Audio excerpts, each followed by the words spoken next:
자, 박물관 가니까 제가 지금 서양과 동아시아 삼국 다 다루려고 하니까 근데 조선 이야기는 그때 가서 좀 많이 하면 좋겠네요, 그죠?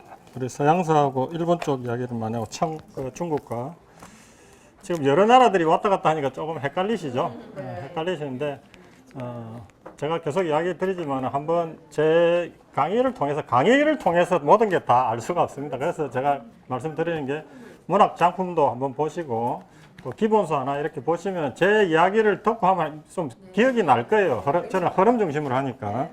근데 이제 제가 이렇게 하는 거는 지금 워낙 지금 현대사에서 큰 역할들을 하고 있는 나라들이잖아요. 그러니까 그 나라들의 배경이나 이런 것들을 좀 아시면은 훨씬 더 현대사를 이해하기에 더 좋으니까 제가 말씀을 드리는 거니까.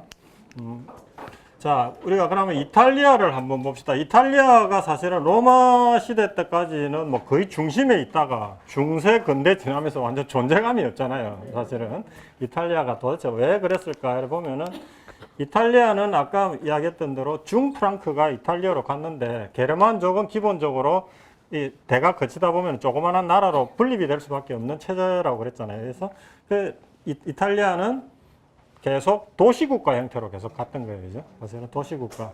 하면서 이제 그 중세 지나면서 여기가 그 아시아 무역의 중개 거점 역할을 하면서 도시국가들이 상당히 발달을 했다고 그랬죠. 그죠? 특히 이탈리아 북부에.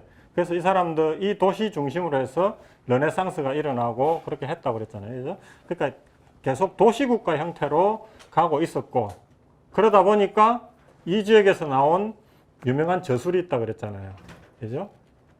군주론이 여기서 나왔잖아요. 왜 나왔냐 하면은 군주론을 쓴 그 사람 이름이 뭡니까? 마키아벨리잖아요. 마키아벨리 입장에서는 뭐냐 하면은 계속 분립된 도시국가 형태로 있으니까 우리도 이 군주들이 소위 벤과같이 지혜롭고 영악한 군주들이 돼가지고 여기 프랑스나 이쪽에 강력한 신성로마제국 이런 데에서 계속 침범을 당하고 이러니까 우리도 큰 나라를 좀 만든 왕이 좀 돼보자. 그런 지침서로서 만든 게 군주론이라는 거죠, 마키아벨리가.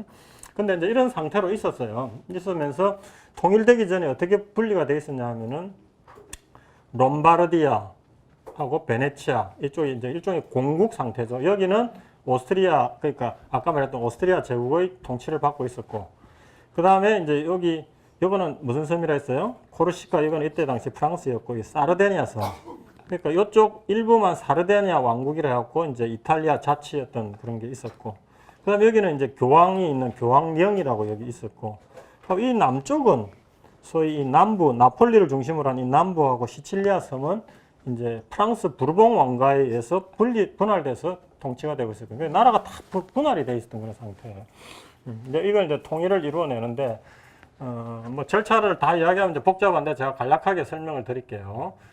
보통 이탈리아 통일 운동의 3대 주역이라고 그러면은 이제 마치니, 그 다음에 카보우르, 그 다음에 가리발디. 이 세 사람이 이제 이탈리아 통일 운동의 3대 뭐 영웅 혹은 4대 하면은 이제 그 아까 사르데니아 그 왕국이 있었던 왕 에마누엘레 2세까지도 포함을 하긴 하는데 어떤 형태로 이제 진행이 되냐면은 지금 제가 이야기 드리는 이 아까 전 시간하고 다 이건 동시대 때 일어나고 있었던 거예요.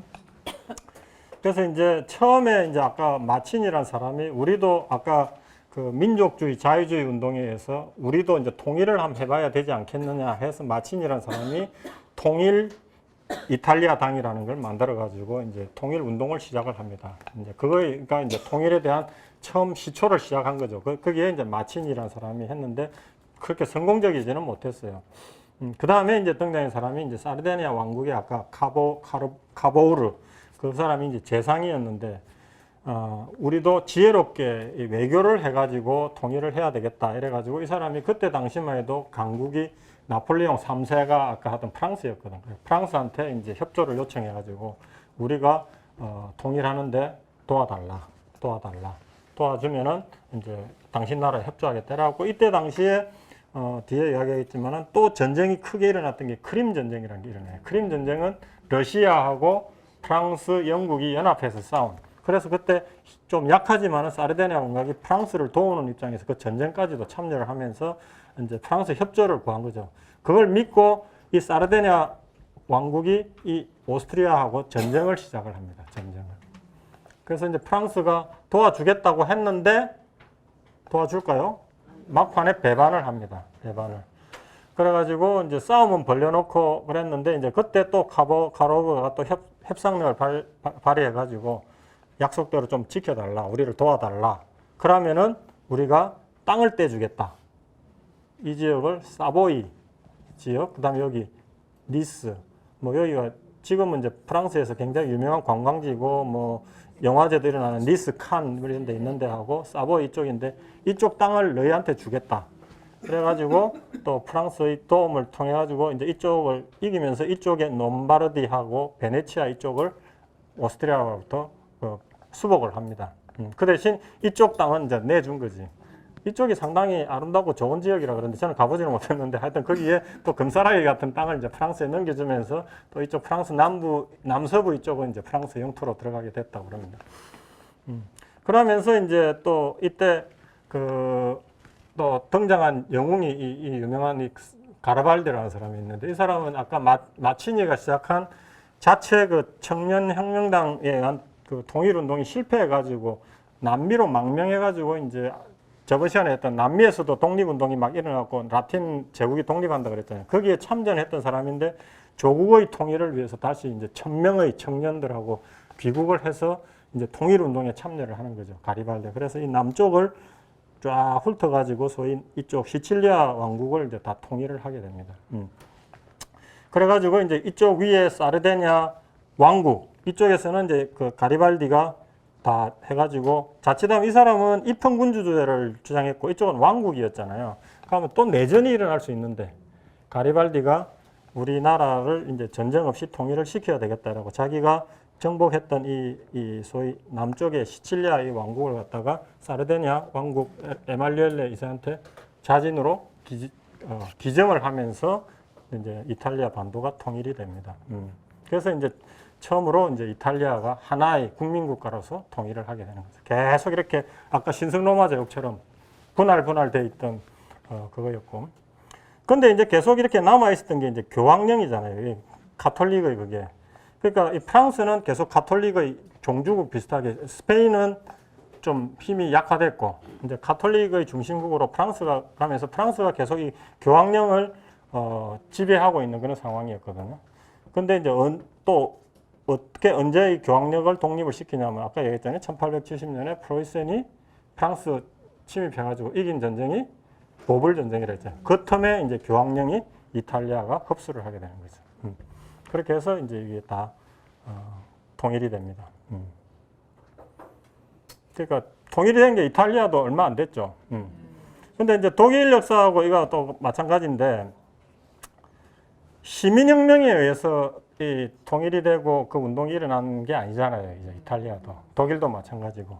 그래서 이제 이렇게 뒤늦게 시민혁명에 의해서 된 게 아니고 어떤 민족주의에 근거해서 된 나라들은 불행하게도 나중에 보게 된 일본도 그랬는데 시민혁명의 시민의 피해에 의해서 정치혁명을 이루어낸 프랑스나 영국 같은 데는 이제 민주정으로 이렇게 가는데 여기는 이제 그런 과정을 뒤늦게 경험하다가 실패하고 이렇게 가다 보니까 이 나라들은 나중에 이제 곧 이어서 우리가 하게 될 다음에 이제 1차 대전, 2차 대전 가게 되는데 뭐로 연결이 된다면 국가 중심으로 가다 보니까 국수주의, 파시즘 이런 걸로 가게 되고 그게 이제 결국은 또 전쟁으로. 그래서 이제 이탈리아는 뒤늦게 독립한 독일이 전쟁의 전범 국가로서 일어나죠. 일본도 마찬가지고. 그죠? 그런 것들을 우리가 좀 맥락을 보면서 이해를 하면 좋을 것 같아요. 시민의 피와 힘으로 이루어낸 이 서구 유럽은 자본주의를 일으켜가지고 실리적으로 돈 버는 쪽으로 나아갔고 뒤늦게 이제 독립한 데는 이제 후발의 이익으로서 따라잡는다고 노력을 하다 보니까 시민의 힘보다는 국가의 힘으로, 국가 중심으로 그러다 보니까 국가를 움직이는 소수의 엘리트들, 애국심으로 충만한 민족주의에 충만한 소수의 엘리트들 어떤 쪽으로 가기가 쉽다? 굉장히 국수주의적이고 편협한 어떤 자기중심주의로 가기가 쉽거든요. 그러다 보니까 그게 파시즘으로 연결되고 국수주의로 연결되고 군국주의로 연결되고 전쟁으로 나아갔다는 거죠. 그죠? 그러니까 흐름을 보면은 우리가 좀 알 수가 있는 거죠. 그죠? 그런 배경이 있는 겁니다. 그죠? 자, 그 다음에 우리가 역사에서 또 우리가 또 보고 가야 되는 나라가 러시아 아닙니까? 러시아. 러시아 또 역사를 한번 짧게 우리가 한번 되짚어 봅시다. 소위 이제 이 시기에 이제 러시아가 이제 또 역사의 전면에 이제 등장을 하게 되는데, 러시아 역사를 간단하게 우리가 보면은 러시아가 땅이 엄청나게 넓지 않습니까? 그죠? 넓죠? 넓은데 이렇게 넓은 나라가 된 거는 사실 얼마 안 됩니다. 사실은. 얼마 안 되고, 처음에 시작했던 거는 뭐 이쪽 시베리아 쪽은 뭐 그 허허벌판이었고, 그죠? 처음에 이제 시작한 거는 이 나라라는 형태로 처음 시작이 된 거는 이제 이쪽에 산재해 있던 이제 슬라브족인데, 처음 나라 형태를 시작한 거는 북쪽에서 중세 지나면서 많이 침공에 들어온 게 어디라 했죠? 바이킹족들이 바다를 통해서도 유럽에 들어왔지만은 이 강 따라서도 이렇게 들어왔거든요. 이 강 따라서. 이 사람들이 워낙 이 항해술이 뛰어난데, 바이킹족들 배 만든 거 보면은 얍실하게 생긴 이런 배들이 있잖아요. 근데 이제 그게 한 30-40명 타는 배인데, 물이 있으면은 빠르게 갈 수도 있고, 배가 그렇게 크지 않으니까 30-40명들 장정들이 무틀 만나면은 배를 들고 뛰는 거예요.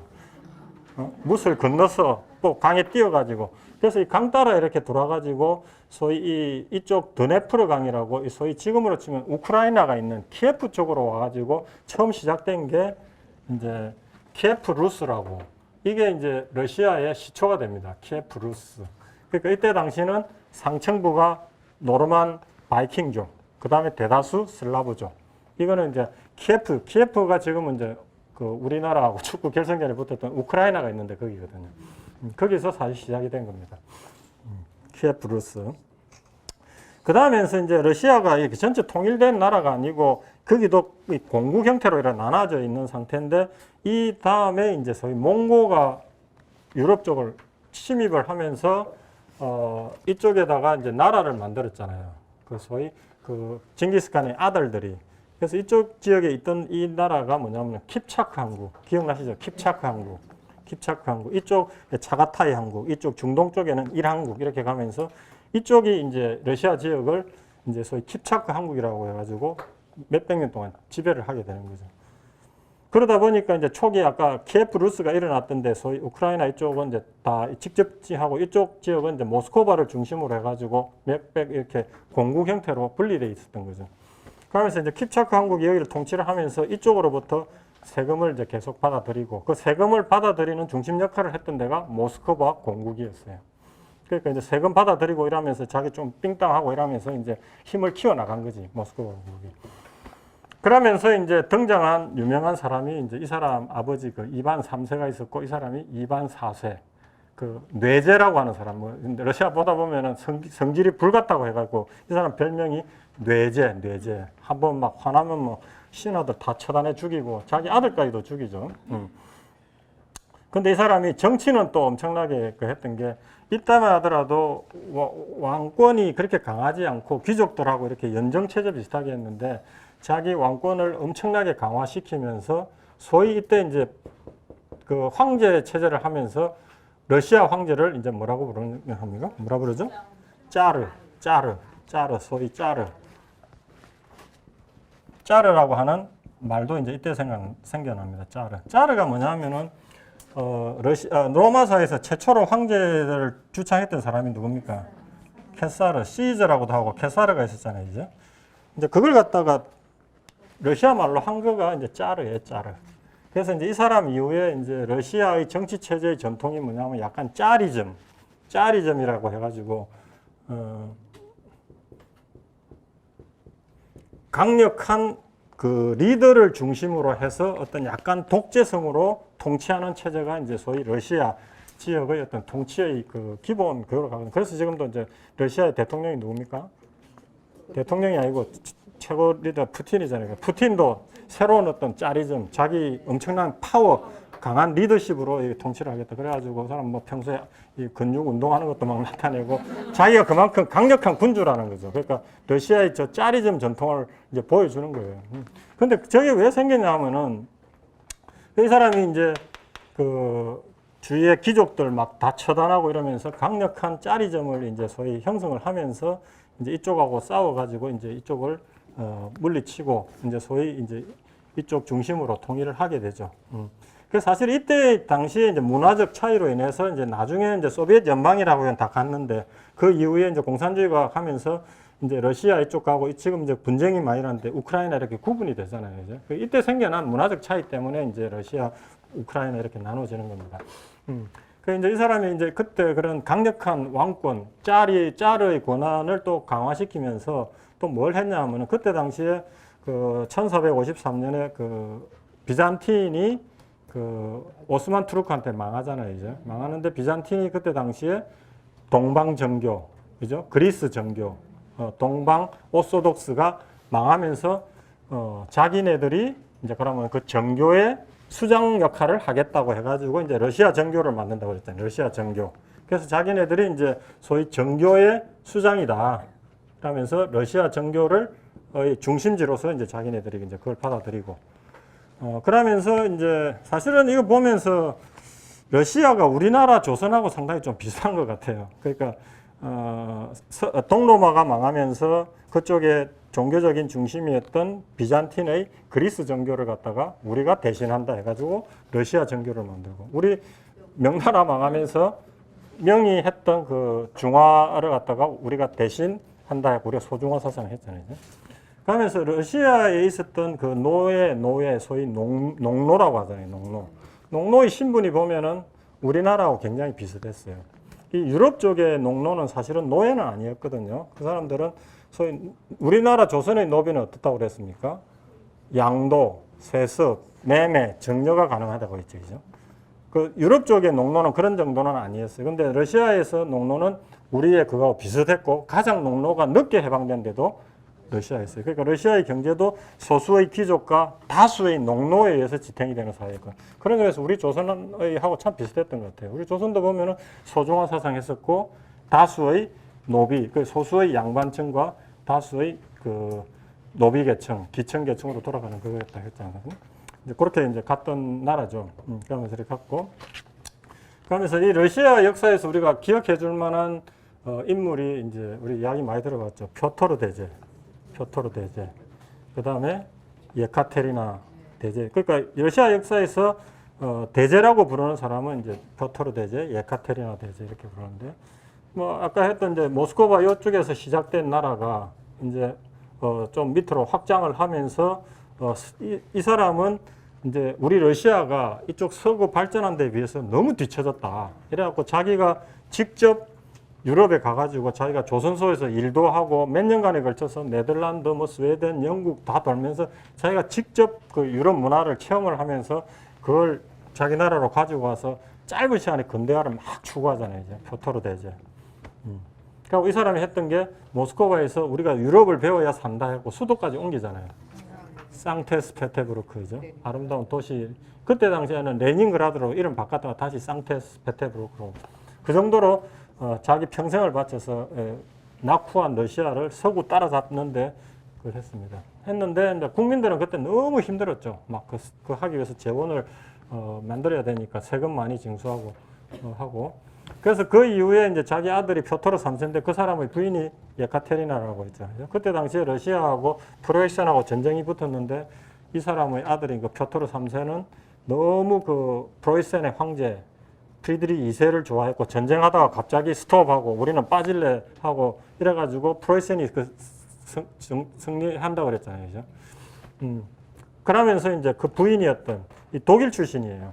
아주 권력 의지가 강했던 사람인데 찌질한 남편 대신에 이제 자기가 황제가 돼가지고 그 자기 남편이었던 표토르 3세는 뭐 자살 비슷하게 죽고 자기가 이제 황제로 들어서면서 계몽군주로서 러시아를 굉장히 강력하게 만듭니다.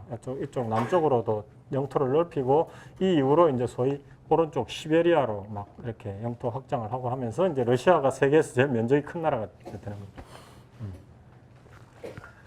그러면서 이제 우리가 지금 이제 보게 되는 이제 이 시기에 이제 러시아가 오게 됩니다. 러시아가 이제 이반 4세, 표토르 1세, 예카테린에 지나면서 이제 러시아도 소위 아까 그 유럽에서 일어난 자유주의 물결, 민족주의 물결이 들어간 거죠. 들어갔는데 그래서 1825년에 러시아에서 유명한 반란이 일어납니다. 그 데카브리스트 반란이라고 한번 혹시 들어보셨죠?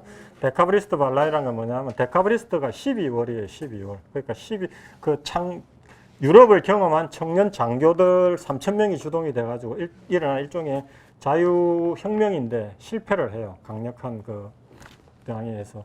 그만큼 이제 러시아는 생각을 해보면은 거의 90% 이상이 못 사는 농노들이고 그 소수의 그러니까 인텔리겐차 지식인들이 그런 것들을 이끌어 갈 수밖에 없는데 황제가 소위 전통적인 짜리즘에 의해서 굉장히 강력하게 누르고 있으니까 뭐 그런 것들을 할 여지가 별로 없는 거죠. 일타 시도했다가 실패하고 그때 당시에 이제 황제가 이제 그 러시아가 전 세계 역사 속으로 확 부상하게 된 기가 뭐라 그랬어요? 1812년. 이죠. 1812년 하면은 그 차이콥스키의 1800년 12년 서곡이 있잖아요. 그죠? 그게 언제 때 만들어졌다? 1812년에 나폴레옹이 러시아 원정을 갔잖아요. 그죠? 그러니까 그 유럽에서 다 졌던 나라였는데 오로지 이긴 나라가 러시아잖아요. 그죠? 끌어들여 가지고 초토화 작전에 해갖고 1812년에 러시아에서 프랑스가 져가지고 나폴레옹이 사실은 몰락을 하게 되잖아요. 그러면서 이제 일약 유럽에서 러시아가 확 뜨는 거예요. 아, 우리가 다 졌던 나폴레옹을 이긴 나라 이래가지고 러시아가 확 뜨는 거면서 이제 그러면서 유럽의 전면에 이제 드러나게 되면서 그때 당시에 황제가 니콜라이 1세인데 이제 우리가 이제 좀 강대한 그걸 보여줘야 되겠다. 그러면서 그때 당시에 유럽 남부의 전체적인 힘을 형성하고 있던 데가 어디죠? 이슬람의 보루, 오스만 투르크이죠. 오스만 투르크. 근데 이제 러시아는 기본적으로 계속적으로 추진하는 정책이 뭐라 그랬어요? 남진도 되고, 그러니까 이 나라가 전체 보면은 추운 지역에 있는 북방에 다 걸쳐 있잖아요. 그죠? 그럼 바다는 이쪽으로 면하고 있잖아요. 근데 여기는 전부 북해, 그러니까 전부 다 얼어 있는 데니까 항구로서 쓸모가 별로 없잖아요. 근데 이제 어디론가 나가려면은 부동항, 얼지 않는 항구가 필요하잖아요. 그래서 이제 수도를 상테베르크로 옮기고 이쪽 스웨덴하고 싸움했던 거는 이쪽으로 이제 북해로 나가기 위한 소위 항구를 확보하기 위해서 이렇게까지 한 거예요. 근데 이쪽으로 갔는데 이거로 만족을 할 수가 없는 게 일로 나가려고 하면 여기에 강력한 또 영국이 있잖아요. 그러니까 이 해로를 그렇게 막 써먹을 수도 없고 그러다 보니까 대안으로 이 남쪽으로 내려와 가지고 이쪽 흑해 지중해 이쪽에 뭔가 부동항 항구를 확보하려고 하는 욕구가 계속 있었던 거예요. 물론 그 이후에 시베리아 개척을 해가지고 이쪽에 개발한 게 뭐라 그랬죠? 블라디보스톡, 이제 블라디보스톡, 연해주에 그까지 가긴 했지만은 계속 뭔가 남쪽에 얼지 않는 항구를 확보하고 싶은 그게 있었던 거예요. 그래서 이제 그때 이쪽 오스만 투르크가 차지하고 있던 이 흑해에 있는 반도에 침범을 해갖고 일으킨 전쟁이 그 유명한 크림 전쟁입니다. 크림 전쟁. 크림 전쟁. 그래서 이제 이게 이제 어떻게 보면은 1856년에 53년에서 이제 일어나게 되는데 이제 그때 보면은 우리가 1700년대에 시작된 산업혁명을 이제 거의 100년쯤 지난 후에 일어난 전쟁이잖아요. 그러니까 산업혁명이 물론 물건 만드는 것도 상당히 발전을 하지만 기계가 발견되고 이렇게 개선되고 하니까 뭐가 많이 발전했겠어요? 무기가 많이 발전했겠죠. 총도 만들어지고 이제 다연발 총도 만들고 뭐 대포도 만들고 이러니까 처음으로 근대 과학 기술이 접목된 무기에 의한 최초의 전쟁, 크림 전쟁. 그러니까 얼마나 참혹했겠습니까? 이제 참혹했는데 또 이제 러시아에서 일으키니까 왜 이때 영국과 프랑스는 나폴레옹 전쟁 때는 같이 싸우다가 왜 싸우게 됐을까요? 이제 이 대륙에서 자란 러시아가 이제 강력한 파워로서 생기니까 영국과 프랑스가 이 가만 놔둬서는 안 되겠다. 막아야 되겠다. 이래가지고 이 크림 반도에서 프랑스하고 영국이 연합하고 러시아하고 붙은 전쟁입니다. 그런데 이제 이때는 물자 보급이나 이런 것들은 좀 형편없는 상황에서 약간 이제 근대화된 무기로 싸우다 보니까 엄청난 사람이 죽었거든요. 그래서 이제 이거는 전쟁 자체로도 기억이 되지만 특히 더 기억이 되는 거는 누굽니까? 나이팅게일. 나이팅게일이 이제 영국의 간호사였는데 이 전쟁에 이제 참전을 해가지고 전쟁이 일어나고 있는 상황을 보니까 사람들이 죽는 게 총에 맞아서 죽는 사람보다 부상당해가지고 와 있는데 치료가 안 되고 그 치료 후에 사후 관리가 안 돼가지고 사람들이 더 많이 죽더라. 이래가지고 그 의회에다가 강력하게 건의를 하게 됩니다. 병원을 깨끗하게 좀 만들고 그런 치료할 수 있는 그런 체계를 좀 만들자. 이래가지고 이제 제대로 된 전문 간호사 이런 것들이 만들어지고 그 병원 체제가 만들어지고 이제 이런 것들이 처음 도입이 됐다는 거예요. 그런 것도 유명하죠. 그러고 이제 이때 그 프랑스의 이제 그 앙리라는 사람에 의해서 소위 적십자사라는 것도 이때 처음 만들어집니다. 레드크로스 운동. 그래서 그만큼 그 참혹하게 많은 사람들이 죽은 그런 전쟁이었다는 거죠. 그래서 이제 그런 데 대한 반성도 일어났던 그런 전쟁. 이렇게. 그래서 이제 러시아가 이제 이런 전쟁까지도 일으키고, 이제 그 전쟁을 일으켰던 그 황제는 여기서 이제 너무 좌절해가지고, 뭐, 자살했다는 썰도 있고, 그게 되면서 러시아가 이제 또 자체적인 개혁을 하게 됩니다. 우리가 이래가지고는 안 되겠다. 이럴 수밖에 없는 게, 요게 이제 나중에 우리가 동아시아 역사할 때, 청나라도 뭐 개혁을 나름대로 하지만은 일본하고 붙는 전쟁이 청일전쟁이잖아요. 그때 박살이 나잖아요. 이제. 양무운동으로서 개혁했던 청나라가 메이지 유신으로 개혁을 했던 일본한테 박살나는 전쟁이 청일전쟁이거든요. 사실은 크림전쟁은 어떻게 보면은 산업혁명이라고 하는 제대로 된 근대화 과정을 거친 영국하고 프랑스, 하고 대충 한 어줍잖은 개혁을 한 러시아가 붙어가지고 러시아가 박살난 전쟁이 사실은 크림전쟁이거든요. 그래서 이제 러시아가 반성을 하고 우리가 이래서는 안 되겠다. 이래가지고 처음으로 1861년에 농노를 해방을 하고 자기들 나름대로 이제 근대화를 막 열심히 하게 됩니다. 그것도 국가 주도로. 국가 주도로. 러시아는 이제 그렇게 나갑니다. 그래서 이제, 요거를 이제 조금 이제 아셔야 되는데 상세하게 우리가 이제 하게 되는 근대 역사에서 굉장히 중요한 게 러시아가 이제 크림 전쟁을 지고 나서 돌아가 가지고 자체적으로 알렉산드로 2세라는 사람이 이제 자체적인 개혁을 합니다. 농노를 해방을 하고 또 자체로 국가 주도로 산업을 일으키고 막 혁명을 하면서 힘을 일으켜요. 일으키면서 이제 곳곳에서 자기 나름대로 이제 막 이제 개입을 하기 시작하는데 이제 앞으로 보게 되면은 이제 이쪽 러시아가 시베리아까지 오고 이렇게 큰 영토를 가지게 됐잖아요. 그러면서 이제 접하는 나라들이 굉장히 많아졌잖아요. 그래서 이제 나중에는 이제 우리가 우리나라 역사에서도 보겠지만 러시아가 이쪽으로 돌아가지고 청일전쟁 후에 일본한테 간섭을 하게 되는 삼국 간섭이라는 것도 일어나게 되고 나중에는 궁극적으로 일본하고 전쟁까지 하잖아요. 그죠? 하고 그 다음에 이쪽 지역에서 끊임없이 영국하고 대치하고 전쟁을 하게 됩니다. 아프가니스탄 이쪽, 그 다음에 이쪽 아까 크림 전쟁이 있었고 이렇게 되는데 이때마다 이제 영국이 막아서거든요. 왜 영국이 그럴 수밖에 없냐면은 이때 당시에 영국에서 제일 중요한 식민지가 어디다? 인도 이걸 지켜야 되고 그 다음에 영국 입장에서는 이제 영국을 식민지 형태는 아니지만 상업 형태로 먹으려고 이제 들어가기 시작했잖아요. 그래서 사실은 이 아시아권의 그 식민지도 어떻게 보면은 그 이후에 네덜란드하고 서로 미략 비슷하게 협상을 해가지고 우리는 이쪽으로 해가지고 영국 가는 데만 확보하면 돼. 그래서 이쪽 약간 북쪽으로 이제 영국은 먹고 남쪽은 네덜란드 너가 먹어. 이래갖고 섬은 너가 먹어. 이래 돼가지고 이쪽 인도네시아 쪽은 네덜란드, 이 위쪽은 영국. 영국 보면 그래서 인도네시아는 네덜란드가 계속 했고 물론 이 일부분은 요 위에는 이제 했지만 말레이시아, 버마, 뭐 이쪽 말레이시아 이쪽하고 또 여기에 그 영국의 가장 큰 관심사는 뭐였냐면 인도를 기반으로 해가지고 중국을 어떻게 하면은 연결할 것인가 하는 거. 그 아편무역이나 이런 걸 갖고 엄청난 그 부를 하고 있었으니까. 그래서 만든 게 어디다? 1819년에 싱가포르. 싱가포르 역사도 우리가 알아야 되는데 일종의 하나의 중간 거점 교육, 그 중개 무역 기지로 이걸 만든 거. 그래서 누가 만들었냐 하면은 동인도 회사였던 영국 동인도 회사였던 그 라플즈라고 하는 사람이 이제 가가지고 이제 식민지 개척을 해서 만든 데가 싱가포르예요. 그래서 이제 네덜란드가 이쪽에 이제 섬들을 만들면서 이제 이름을 왜 인도네시아가 됐냐 하면은 그때 이 사람들이 들어올 때 이쪽을 다 뭐라고 불렀어요?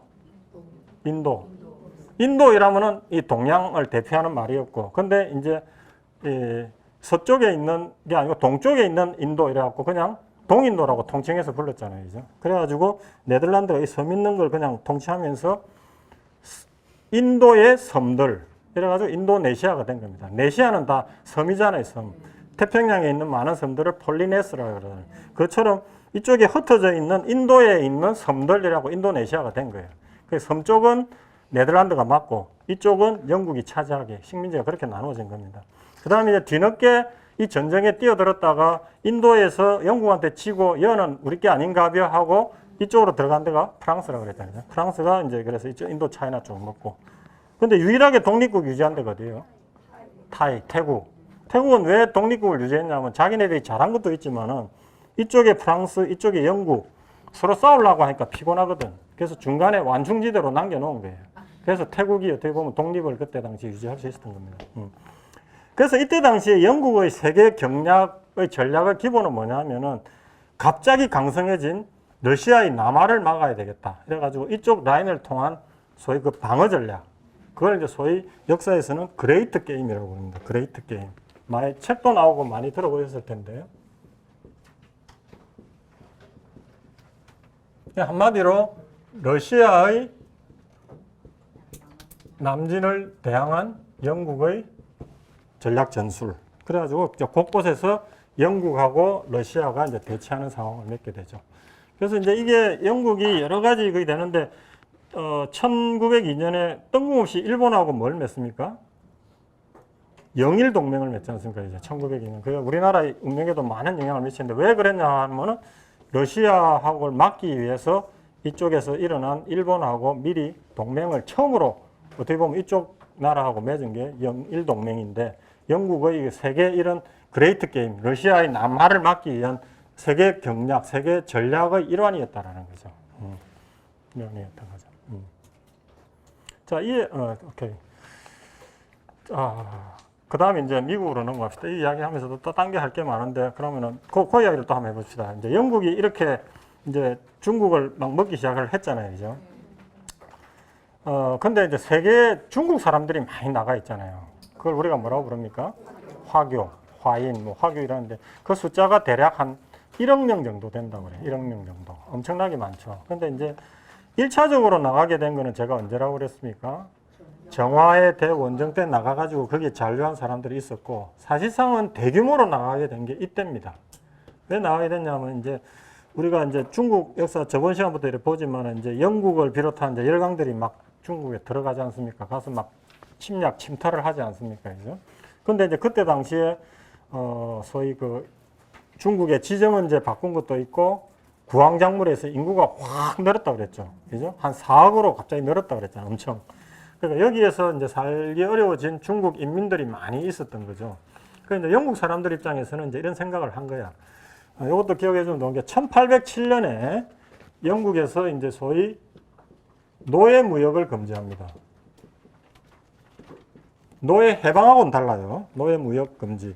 그러니까 이제 그 대서양 문화의 삼각축에서 영국이 엄청난 자본을 축적했다 했잖아요. 그러니까 삼각 무역을 통해서 엄청난 자본을 축적하고 이제 자기네들도 양심에 하여튼 찔렸는지 이제 내부적으로 소위 지식인들, 기독교인들 중심으로 인간에 대한 노예 무역이라는 것은 말이 안 되는 것 같다 해서 운동이 이제 영국에서 일어나요.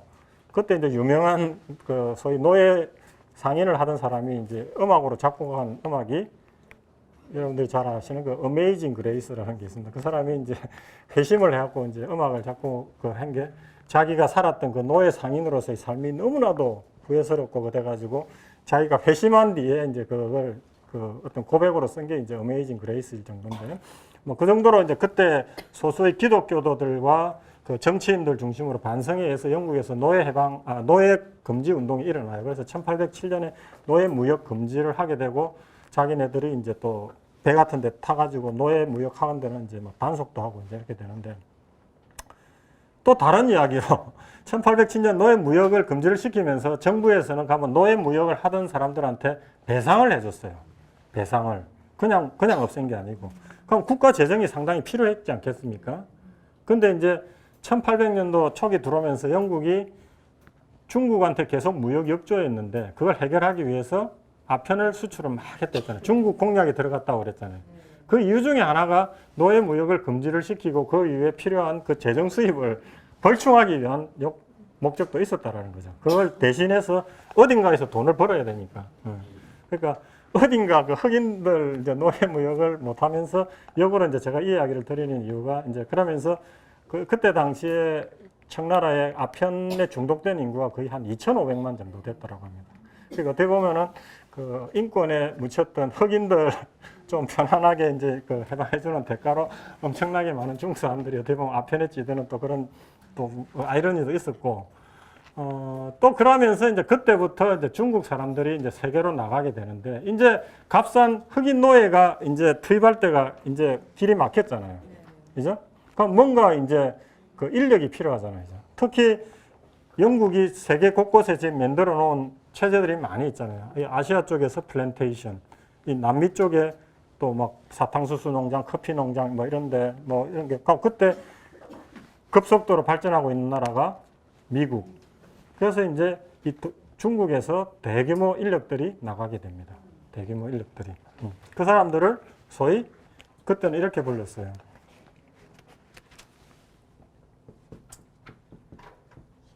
고력. 그러니까 굉장히 고통스럽게 힘을 쓰는 사람들이라고 그 사람들을 이제 쿨리라고 불렀어요. 쿨리.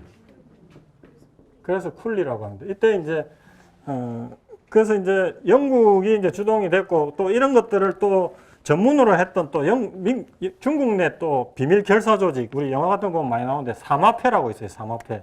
비밀 무사 결사 조직 비슷한 데인데, 그런 데들이 또 이 사람들 이렇게 조직을 하거나 납치하거나 이래가지고 이제 이때는 이제 노예는 아니고 값싼 임금으로 이제 노동을 제공하는 거죠. 그래서 이제 이때 중국에서 소위 이제 특히 말레이시아의 이제 주석, 뭐 고무농장, 이쪽 인도네시아, 이 동남아. 그래서 이때 또 대규모로 나왔고, 지금 이제 이 동남아의 상권을 대부분 그 사람들이 후예인 이 중국 사람들이 잡고 있죠. 이때 또 싱가포르에 상당수 갖고, 지금도 싱가포르의 70% 이상이 중국 사람들이죠.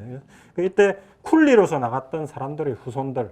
왜 이때 또 중국 사람들이 왜 선호됐냐 하면은 인도에서도 많이 노동력들이 나갔는데 중국 사람들이 특히 선호됐던 건 중국 사람들이 상대적으로 머리도 좋고 부지런하잖아요. 그래가지고 이제 이 사람들이 세계적으로 안 간 데가 없습니다, 이때. 그래가 막 퍼지게 된 거죠. 근데 이제 그 후예들이 지금 나와가지고 중국 사람들이 보면 우리하고 좀 비슷하게 자기네들끼리 잘 뭉치고 자기 고유 전통 유지하면서 부지런하잖아요, 일단. 그 돈이라면은 목숨까지 바치는 그 열심히 한 그 자본주의 정신이 있거든요. 그하고 자기네들 교육 열심히 시키고. 그러니까 이 더운 나라에서 편안하게 잘 사는 사람들하고 경쟁을 하면은 그 화교들이 당연히 이기겠죠, 이제. 그래서 그 소수의 화교들이 이 동남아의 상권을 완전히 지금도 잡고 있는 겁니다. 그 후예들이. 그렇게 이제 갔었고요. 자, 그러면 이제 우리가 미국을 한번 봅시다.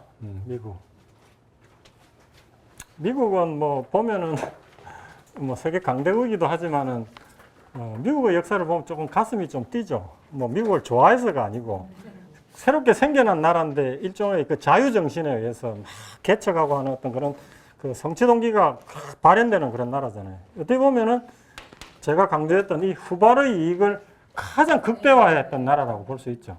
그죠? 그 영국이, 그 유럽이라고 하는 데는 구대륙이잖아요. 구대륙. 보면은 그 좁은 땅덩어리에 수천 년의 역사를 가진 민족들이 막 서로 먹고 살겠다고 싸우고 이러는 중에서 이제 발전을 해 나가는데, 여기는 엄청난 그 소위, 물론 뭐 네이티브 아메리칸들이 있었지만은 광활한 어떤 토지에 그쪽의 그 구대륙에서 꼴 보기 싫은 것들 보기 싫은 사람들이 넘어와가지고 자기네들의 그 마음껏 펼칠 수 있는 그 무한한 땅에서 그 구대륙이 가진 모순들 이런 거 다 피해가지고 혹은 그쪽에서 했던 거 좋은 거 빨리 배워가지고 실현을 할 수 있잖아요. 그죠? 그죠? 그러니까 한 예로서 얘들이 이제 서부로 가기 위해서 철도 같은 걸 놨단 말이죠. 철도 같은 것들. 그러면 영국에서는 1800년 초에 했는데 그 몇십 년 뒤에 했는데 이 대륙 횡단열도가 1869년에 완성이 되거든요. 불과 몇십 년 안 되고. 그럼 생각을 해보세요. 영국이나 프랑스 같은 데 철도 놓으려면 그 기존에 땅 가진 사람들 설득해야 되고 보상해줘야 되고 엄청난 시간이 걸었을 거 아니에요. 얘들은 그런 거 뭐 필요 있습니까? 기껏 해야 되는 거, 인디언들 좀 조금만 내면 되는데. 그러니까 빨리 놓기만 놓으면 되는 거거든. 그래서 이제 이때 그 중국에서 쿨리들 대량 수입해가지고 뭐 빨리 속도전으로 놓은 거예요. 엄청나게 후발의 이걸 극대화를 했던 거죠. 자, 미국이 이제 우리가 저번 시간에 했던 이제 미국이 이제 독립을 하면서 이 13개 주 중심으로 했다가 영국으로부터 이제 그 할량받은 땅까지 하고 이렇게 이제 독립 이후에는 이렇게 땅이 됐다가 차츰차츰 이제 땅을 넓혀 가잖아요. 그죠?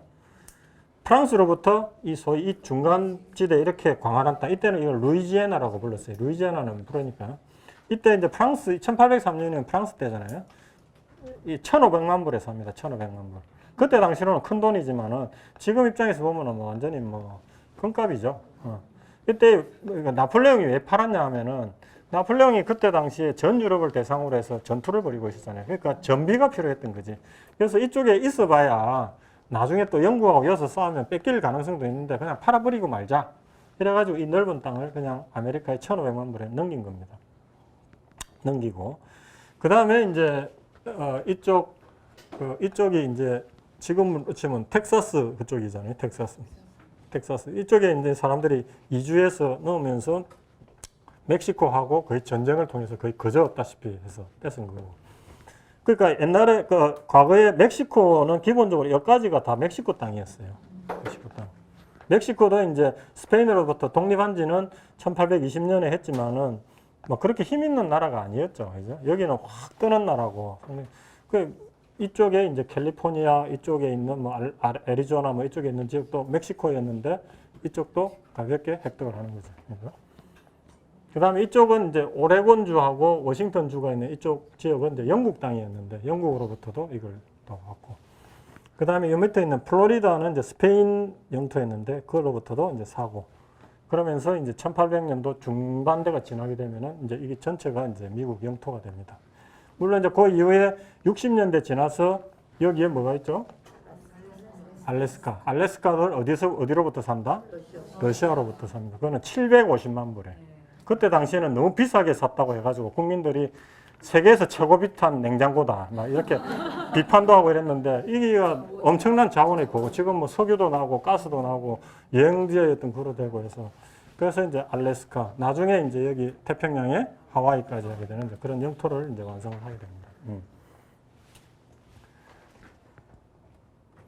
자, 이렇게 하면서 이제 가면은 미국이 경제적으로도 엄청나게 이제 뒤에서 그 발전을 하게 되는데 미국에서 최초로 이제 산업이 확 일어난 데가 어디냐면은 여기 북부에 있는 여기 5개의 호수가 있잖아요. 캐나다 국경에 있는데 이걸 5대5라고 그럽니다. 5대5. 5대5. 그래서 여기에 이제 관광을 하러 많이 가는 나이아가라 폭포가 여기 있잖아요. 그게 이제 캐나다 쪽에서 오는 강이 이쪽에서 합해지면서 여기서 이제 나이아가라 폭포 이런 것도 있는데 여기 5대5였거든요. 그럼 지금 보면은 이쪽 주변에 큰 도시들이 많아요. 뭐 디트로이트, 시카고, 뭐 클리블랜드, 캐나다 쪽에나 토론토 이런 게 있는데 여기가 철광석들이 많이 났거든요. 그래서 초기 공업이 미국이 이쪽에서 확 일어납니다. 근데 이제 이 13개 주는 이쪽 동부 해안에서 시작이 됐고, 그죠? 그러면서 이쪽에 물류의 중심으로서 가장 발전했던 데가 뉴욕이라고 그랬죠. 뉴욕은 백길의 중심이었단 말이죠. 백기. 모피 무역의 중심에서 시작을 했지만. 근데 공업은 여기서 시작을 해야 됐고. 그러면 공업이 성하고 이렇게 하면서 그 다음에 뭐가 중요하다? 수송, 물류가 중요하잖아요. 그래서 이제 그때 생각해낸 게 이 사람들이 운하를 이제 맺는 거예요. 운하.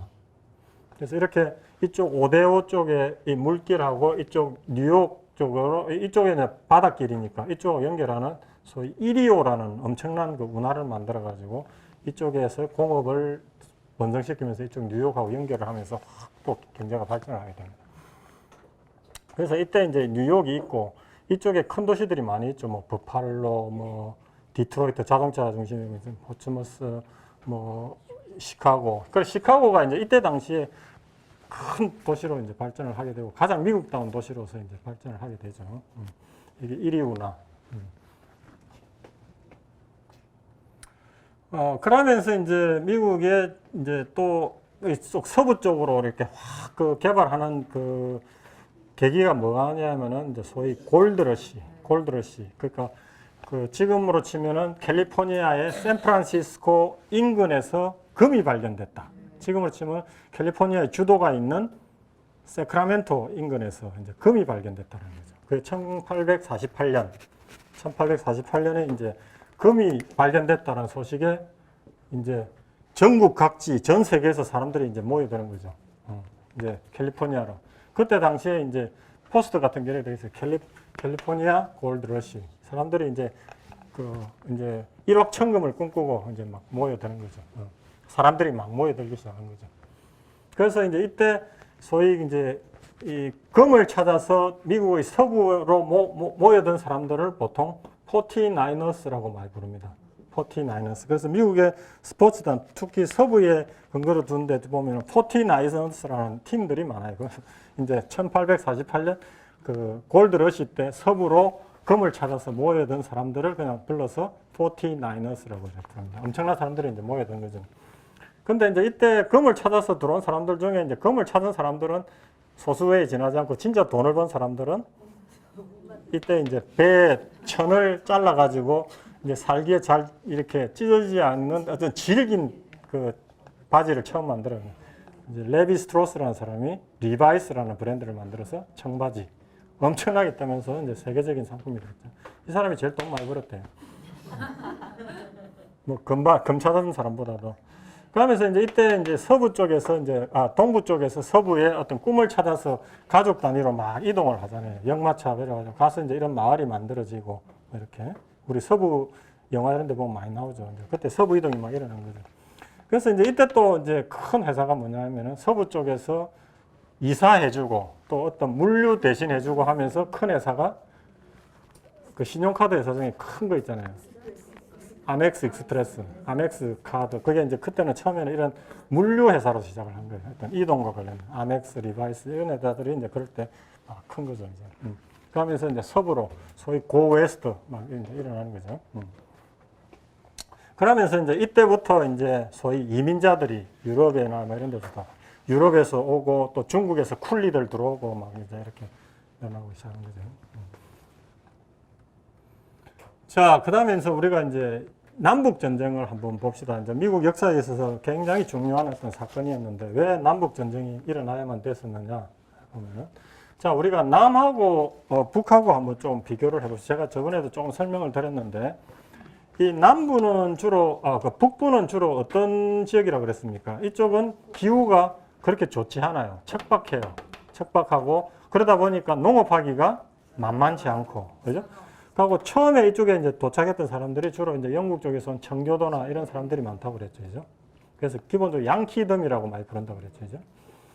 그 다음에 이제 남쪽은 주로 기후도 좋고, 그 다음에 이 플랜테이션이라고 하는 대농장 중심으로 간다고 했는데, 이제 성격이 이쪽은 소위 아주 못 사는 사람들이거나 본토에서 귀족적인 사람들, 젠트리, 이런 사람들이 들어와가지고 대농장을 경영을 한다고 그랬다.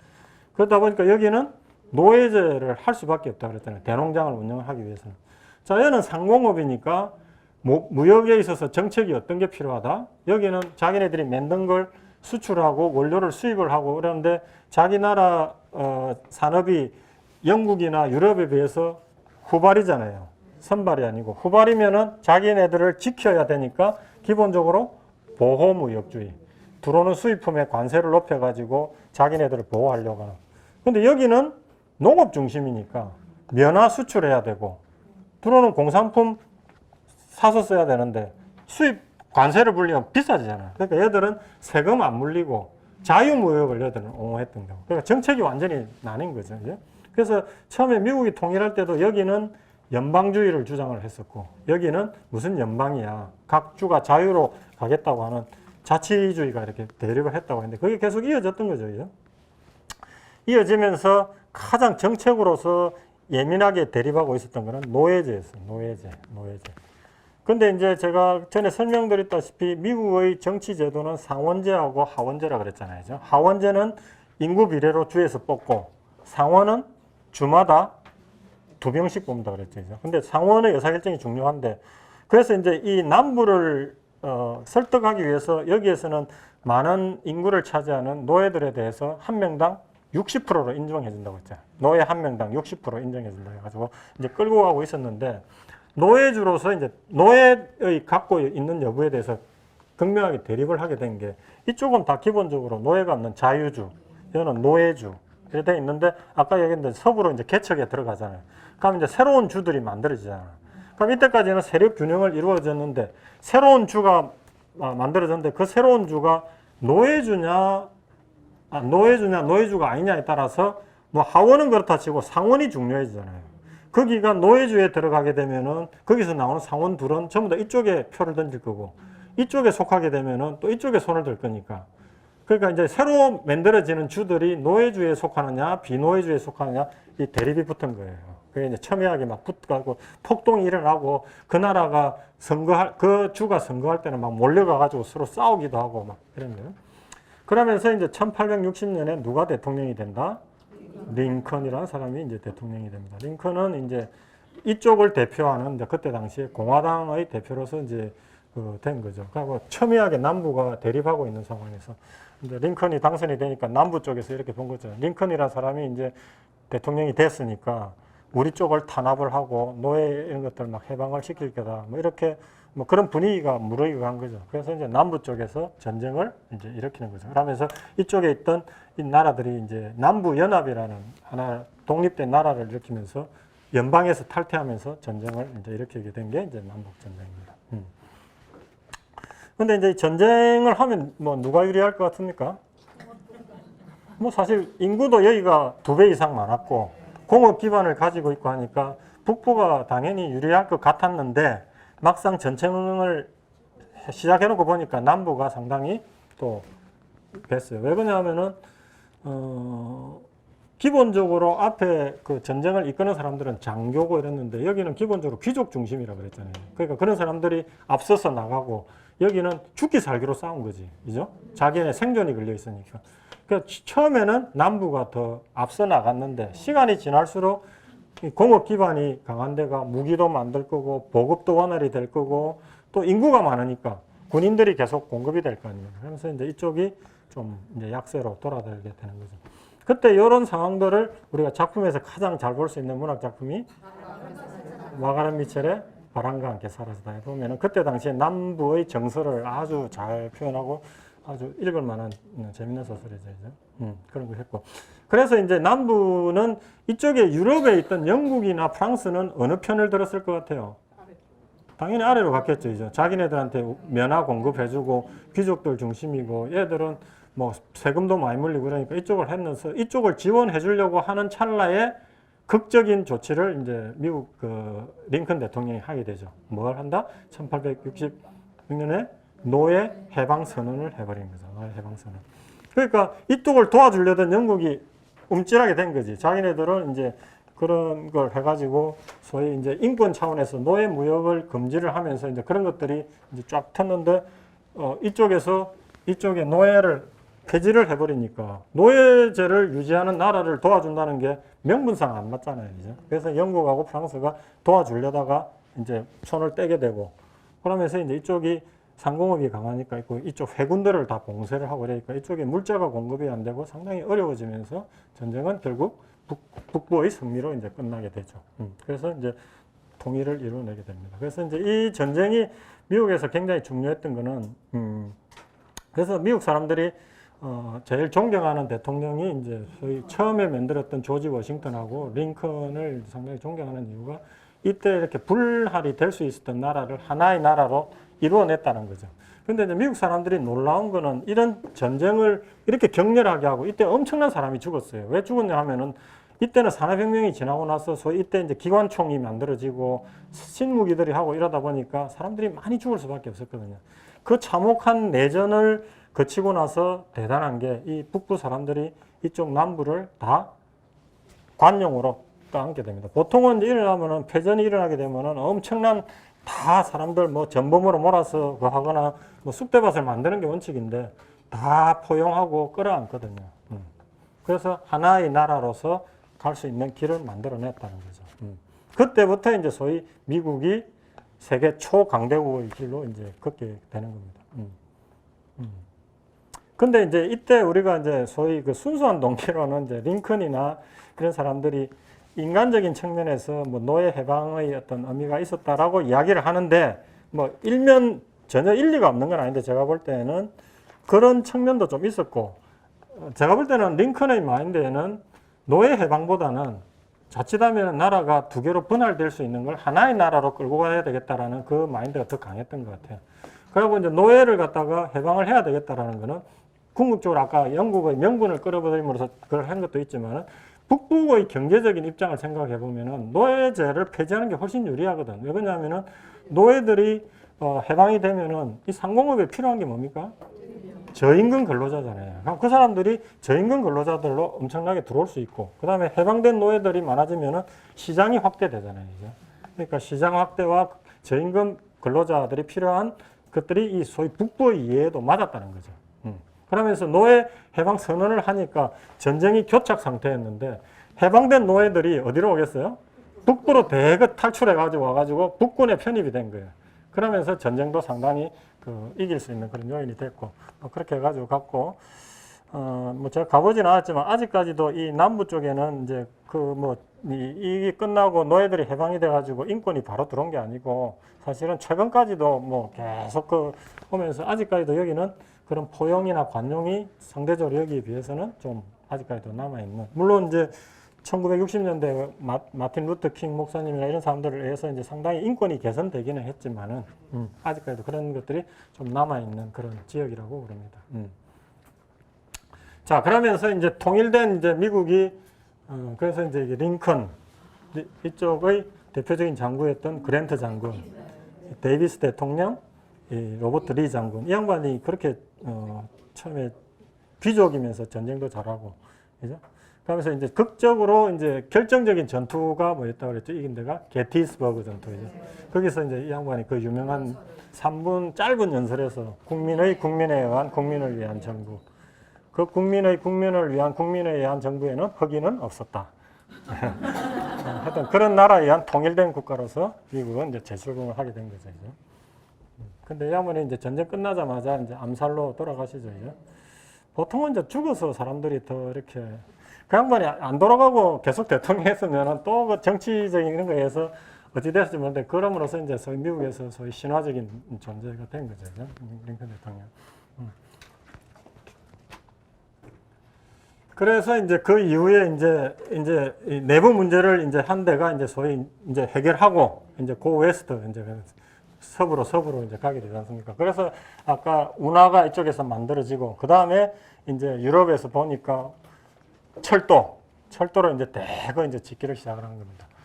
제일 처음에 만들어진 게 이제 이쪽 뉴욕에 좀 선제권을 빼앗긴 그 밑에 있는 볼티모어를 중심으로 해가지고 이쪽으로 짓는 이게 이제 제일 먼저 만든 동서횡단철도 이게 이제 만들어졌고 이제 이렇게 계속해서 만들어지는데 이 사람들이 왜 철도를 이렇게 목을 맸냐 그러면은 자 이쪽 동부 쪽에서 공업이 막 발전하고 뭐 이렇게 되잖아요. 크게. 그럼 이쪽에서 뭐가 제일 필요합니까? 그러니까 영국도 산업혁명이라는 걸 잘 생각을 해보면은 도시로 사람들이 막 몰아들면서 도시화가 이루어지고 산업화가 이루어졌는데 그러려면 동시에 농업 생산물이 확 올라가서 그 도시에 있는 사람들을 먹여 살려야 되거든요. 그래서 그 영국에서 농업혁명도 있었고 그때 확 뜬 나라가 아르헨티나, 뉴질랜드 같은 데서 식량 막 육류 공급해서 이랬는데 미국은 그래서 수입할 필요 없이 여기가 완전히 그 밭이잖아요. 엄청난 농산물 키울 수 있고 여기에 방목해갖고 소 키울 수 있고 자, 그러면 여기서 이제 식량을 막 키워야 되는데 그걸 이쪽으로 가지고 오려면 뭐가 필요하다? 물류가 필요하잖아요. 그래서 이제 철도를 이제 막 개발을 하기 시작한 겁니다. 철도를. 여기에 이제 대량의 노동자들이 주로 중국에서 넘어온 쿨리들. 그리고 이때 당시에 대거 유럽에서 이민자들이 막 오기 시작하거든요. 그때 제일 많이 온 데가 어디? 아일랜드. 아일랜드 역사도 참 아픈 역사인데 아일랜드가 제가 얘기했지만 이제 영국으로부터 약간 식민지 비슷하게 그렇다 했잖아요. 근데 아일랜드는 가톨릭이고 계속 압제를 받으면서 거기서 밀농사를 지으면은 전부 다 본토 잉글랜드로 다 가져갔어요. 그러면서 이제 거기는 이제 못 살고 그러니까 이쪽 아메리카에서 넘어간 구황작물 중에 뭐 감자를 이제 그 사람들이 주 식량으로 이제 했거든요. 근데 이제 불행하게도 1840년대 아일랜드에서 감자가 어떤 병에 의해서 이제 죽고 이러면서 농사가 안 된 거예요. 그러면서 감자가 이제 수확이 안 되니까 엄청난 기근이 일어난 거죠. 그래가지고 몇백만의 사람들이 굶어 죽고 이러는데, 그때 이제 대규모 몇백만에 걸린 사람들이 어디로 온다? 아메리카로 이제 찾아서 오는 겁니다. 아메리카로. 그래서 이때 당시에 그 인력을 상당히 차지해줬던 사람들이 중국에서 온 쿨리, 아일랜드에서 넘어온 사람들. 그래서 이제 아일랜드에서 온데 아일랜드는 종교가 뭐라 그랬어요? 가톨릭이죠? 가톨릭이면서 이쪽에 먼저 와 있던 사람들은 선교도 개신교잖아요. 그래서 이제 아일랜드에서 처음에 넘어온 사람들은 굉장히 하층민으로서 고생하고 어려움을 겪고 이러면서 이제 가면서 가톨릭이 또 종교가 다르다고 박해도 받고 이러다가 그 사람들이 사회 속에 이제 섞여 들어가면서 이제 되는데, 그래서 아일랜드 출신으로 처음으로 미국 대통령이 된 사람이 누굽니까? 네, 케네디. 케네디 가문이 이제 아일랜드 출신인데 이제 그 고생 해가지고 이제 그 가문을 이루면서 이제 나중에 급기야 이제 대통령까지 되는데, 그만큼 초기에는 압제를 받았다라는 거죠. 그래서 이 시절 또 그 아일랜드 그걸 보면은 영화를 제가 하나 추천해드리고 싶으면은 파파웨이라는 영화가 있어요. 톰 크루즈가 나왔던 영화인데, 그거 보면은 이 서부 개척 시대에 그 아일랜드가 넘어와가지고 그 겪는 게 잘 나와 있어요. 아주 재밌는 영화인데, 파웨이라는 그 영화도 있고, 뭐 여러 가지 과정 있을 거예요. 자, 이게 이제 그 소위 이제 이 동쪽에서 가고 서쪽에서 이렇게 만들어 와가지고 이제 동서가 이렇게 만나는 소위 동서횡단 이제 철도를 완성하는 소위 미국에서는 기념비적인 어떤 사건을 찍은 사진이죠. 예, 이렇게 이제 됐고, 뭐 서 있는 사람들은 전부 유럽인들인데 제일 고생 많이 하고 많이 죽은 사람들이 사실은 중국에서는 쿨리들이었어요. 고생 많이 하죠. 그러고 이제 미국에서 이제 또 봐야 될 게, 서부 개척사에서 한번 봐야 될 게, 자, 동부에서 서부를 가려고 하니까 그때 당시는 아까 봤던 역마차 타고 가려면 이게 뭐 몇 개월 걸려서 죽음을 목숨 걸고 가야 되는 거였고, 그래서 이제 철도를 놓기 시작을 했고, 그 중간 과정에서 이제 1800년을 지나가지고 이제 자기네들이 그 해결을 하기 위해서 한 게 이제 파나마 운하인데, 그전에는 여기서 가려면 이 밑에 마젤란 해역 거쳐갖고 이렇게 가야 되는 엄청난 길을 이렇게 둘러서 가야 됐었거든요. 이쪽 서부로 가려면. 그래서 이제 그 이후에 이제 1823년에 미국에서 했던 선언이 뭐라 그랬죠? 멀로 선언. 그죠?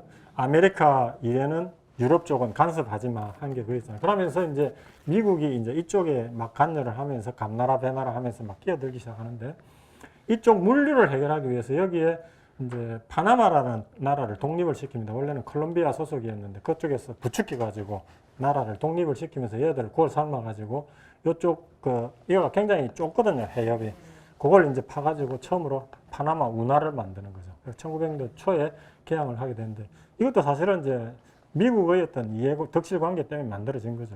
최근에 얼마 전에 이제 파나마로 넘어간 건데, 이렇게 해서 물류를 해결을 하고, 이거 나온 김에 이제 딱 보면은 이제 세계사에 또 영향을 크게 미쳤던 게 1869년에 이집트에 만들어졌던 수에즈 운하. 이거 전에는 이쪽에서 인도 가려면은 자기네들 돈벌이 하는 이쪽에 가려면 이래 거쳐가니까 소위 2만 킬로에 해당하는 건데, 이쪽으로 가게 되면 거의 1만 킬로를 세이브를 할 수 있거든요. 엄청나게 시간도 절약하고 에너지도 절약을 할 수 있는.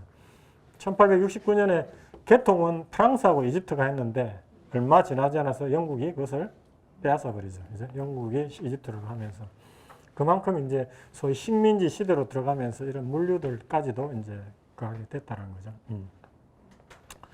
그 다음에 이제 미국의 어떤 그 서부 개척사를 보면서 우리가 조금 그 현대의 미국을 이해하기 위해서 좀 생각을 해봤으면 좋겠는 게,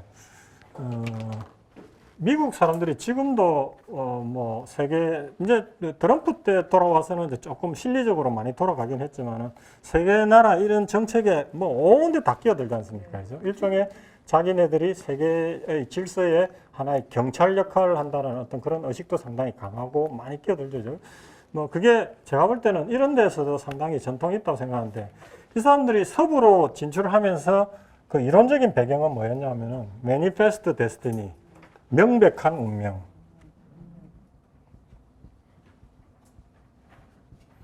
우리가 동부에서 시작을 했지만은 이 서부 쪽으로 계속 개척해 나가는, 그때 이제 미국의 지금도 제일 미국에서 중요시하는 그런 정신이 뭡니까? 프란티어십, 개척 정신. 그죠? 그러면서 우리가 서부로 나가는 거는 우리에게 주어진 명백한 운명이다. 우리가 짊어져야 될 어떤 운명이다. 그리고 하우스 온 더 힐.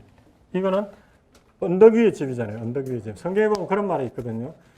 언덕 위의 집은 해가 들어서 남들이 다 보기 때문에 우리가 세상의 빛이 돼야 된다. 그러거든. 그래서 우리는 세상의 빛이다. 우리가 세상의 빛으로서 끌고 가야 되는 그게 있다. 개척해야 되는. 이런 정신적인 배경이 이제 여기서 나오게 된 거죠. 그게 이제 지금까지도 연면이 이어지고 있는 거죠. 어떻게 보면. 그러면서 이제 서부 개척을 하게 되고요. 조금 쉬다가 할까요? 예.